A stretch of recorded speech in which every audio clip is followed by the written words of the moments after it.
Alright guys, so this is topic 71. We're finding the area in between two curves.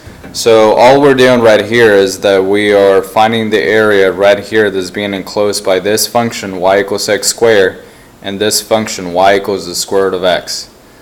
So it's actually a very simple concept. Basically all you have to do, and I want to talk about what the concept is, and if you have any questions you can come ask me. To find the area of this little sliver right here, what you would do is take the integral, or the area under the curve, under this curve right here, the y equals square root of x. So if you get the area of the whole thing, you would have everything here. Alright, you would have the area of all of this, including this little sliver. And to figure out this right here, you would have to subtract the area underneath the curve underneath this other function. So if I would subtract this area right here, the area under this curve, then I would end up with this little sliver. If I approach this between, in this case, that would be between 0 and 1. Okay, and to figure out those points, you would just have to look for the intersections. So there's 2 points of intersections with this one, and that would be located at 0 and 1. So if you have a graph, just make sure you look at the graph and see where they intersect, and that's going to give you the boundaries of this integral. So again, the top curve in this case is going to be y is equal to the square root of x. Alright, and the bottom curve is this one right here, which is y is equal to x squared. So I'm going to subtract that, dx. Alright, so that's going to be the area. So now, what we would do in this case is just integrate this. Now, if you have a calculator, you can do it on your calculator, but let's just do it one time by hand just to remind us of what integrating was like by hand instead of with a calculator. So we have x to the 1/2 power minus x squared, and we're going to integrate that. If we integrate this, remember that you would add 1 divided by the same, so we would have 2x to the 3/2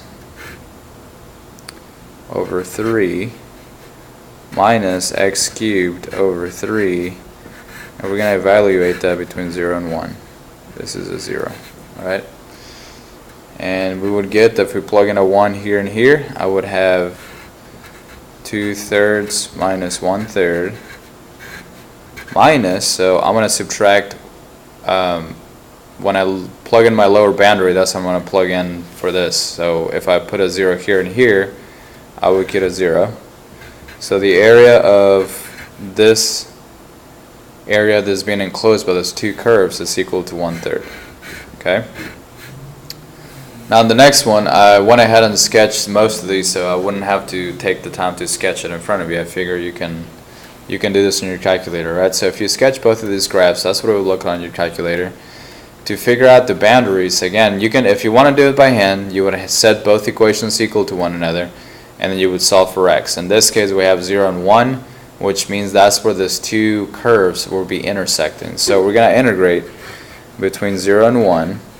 Alright, now the top curve is going to be this one right here, this upside down parabola, which is 2x minus x squared. So we have 2x minus x squared.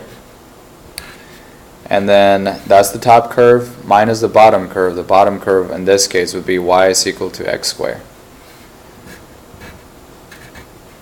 And so we have y is equal to x squared dx.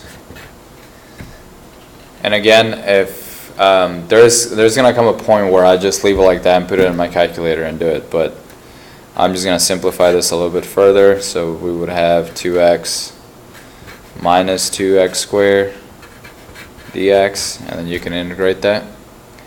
Now if you don't have a calculator, if you're at home and you have something that's very simple like this, you can integrate by hand. So that would be 2/3 x cubed.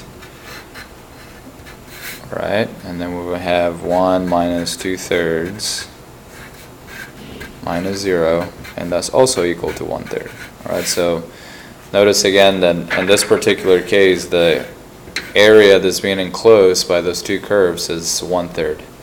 Alright, so let's check out the back of this. Alright, now this one, when you integrate it, when you plug this in your calculator, notice the boundaries, right? We're trying to find the area of the region bounded by the curves y equals sine x, y equals cosine x, and x is equal to 0, which is that line right there, and x is equal to pi over 2, which is that line right there. So we're trying to find that out, okay? So in this case, it's a little bit weird because you have, if I make this the top curve, the cosine, all right, that will give me this little sliver right here. And the bottom curve would be sine, but on the right side, the top curve now is sine and the bottom curve is cosine. So we actually are going to have to do two integrals. So we have the area is equal to, now you have to make sure that you know, and hopefully you know, where is cosine x equal to sine x? Alright, and hopefully you thought automatically pi over 4. Remember, if you remember back to your trig, pi over 4 is the same for cosine as the same thing for sine. Okay, so that point right here, that's pi over 4. Okay, so we're going to go between 0 and pi over 4. Alright, in this case, again, the top curve would be the cosine. The bottom curve would be the sine. And that's 1. Alright, and we're going to add another integral between pi over 4 and pi over 2.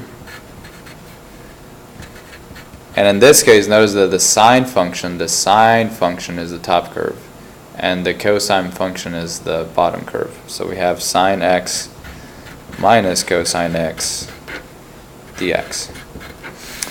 And on this one, definitely use the calculator. I mean, you can do it with that also, but I'm not trying to get you to integrate. I'm just trying to get you to picture this, to understand this, not so much the actual arithmetic that goes with this. All right, so if you plug this in your calculator, you would get 0.828, and that would be using a calculator.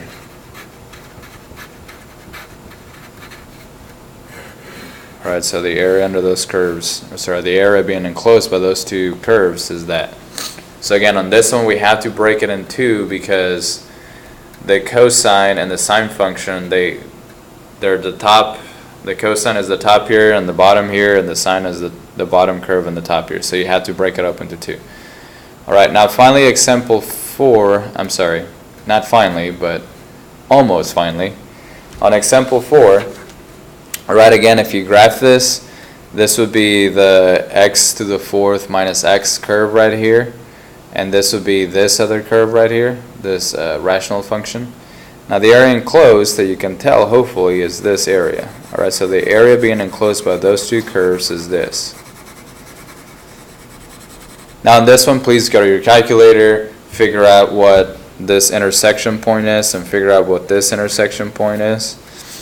Okay, and then that way you have the boundaries for your curve. Now it turns out that this one right here, this intersection is 1.181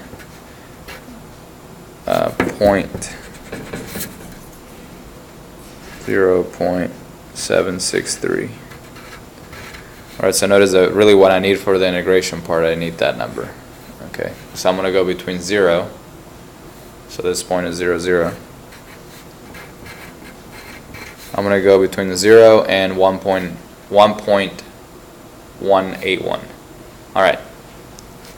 So again, we're going to integrate. Hopefully it's starting to look very simple to you, hopefully. Excuse me.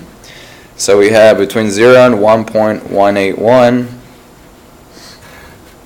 we have x over x squared plus 1. Now remember, I'm putting this one first because that is the top curve on this. In this instance, this is the top curve.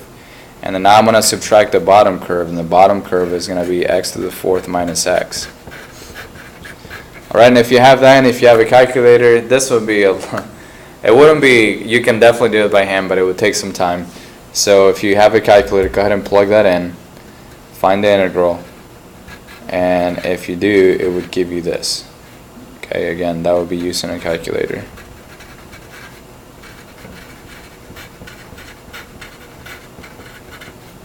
So there is that. Alright, Now finally, if you have a problem like this one, right, it says find the area of the region bounded by the graphs x is equal to 3 minus y squared and y is equal to x minus 1. You got to keep it in terms of, notice that on this one you have this in terms of x, you have x is equal to. So we're going to go ahead and keep it the same. The method is almost identical, except for instead of having the top curve minus the bottom curve, you're going to have the right curve minus the left curve. Alright, so if you play around with this equation, if you,